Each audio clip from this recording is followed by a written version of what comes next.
Welcome to La Mia Italy, a series of short videos by a Brit with Italian blood who's lived in both Britain and Italy and loves them both. Just outside the tourist centre of Rome there is a pyramid. Most visitors to Rome don't bother to see it, but both it and the area around it are well worth seeing.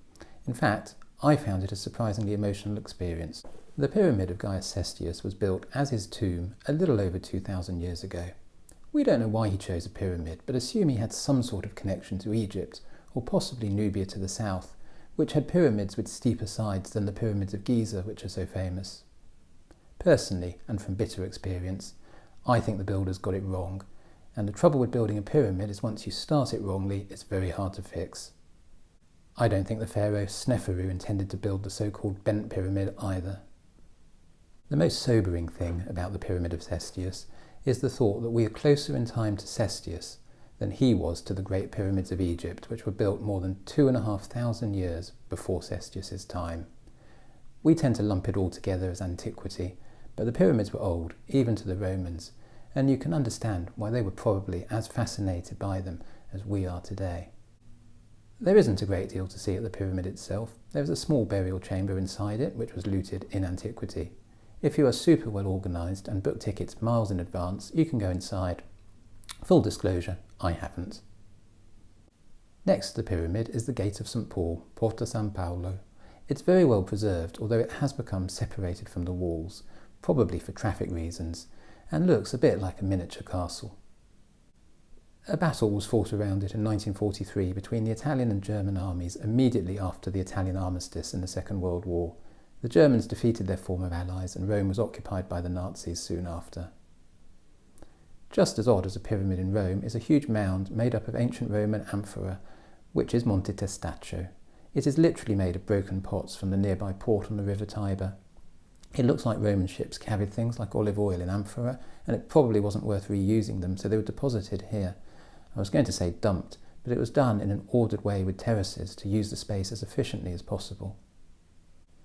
I don't think you can go on it anymore as it is a protected monument, but in recent-ish times it has been used as the site of a gun battery, for wine cellars in the caves underneath it, and the Pope even used to lead a procession to the top on Good Fridays, as the mount represented the hill of Golgotha on which Jesus was crucified. Nowadays it casts its slightly menacing shadow over the whole Testaccio area, including the Commonwealth War Cemetery and the Radio Londra Disco Bar. The cemetery contains 426 graves with soldiers from the UK, Canada, Australia, New Zealand, India and South Africa, who were all killed in the liberation of Rome in 1944. It was by no means just the Americans who liberated Rome. Meanwhile, Radio Londra Disco Bar remains on my bucket list for the future. The area has two stations which, although built just over 20 years apart, show how much the world changed over that period. Roma Porta San Paolo was opened in 1918 by King Victor Emmanuel III. It's the start of the line to Ostia and the Mediterranean beaches just under 20 miles away. It has an elegant human feel. On the other hand, Roma Ostiense, made of travertine marble, was opened in 1938 for the visit to Rome of a certain Adolf Hitler. In fact, the road between Roma Ostiense and Porta San Paolo was called Via Adolf Hitler. You have to wonder what Victor Emmanuel was thinking as he, with Mussolini alongside him, welcomed Hitler to Rome, and whether his mind wandered back just 20 years to the opening of the station next door.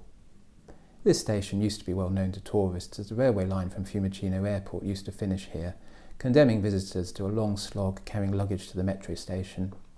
Happily, the train now takes you to Roma Termini instead. The last thing to cover is the Protestant cemetery next to the pyramid.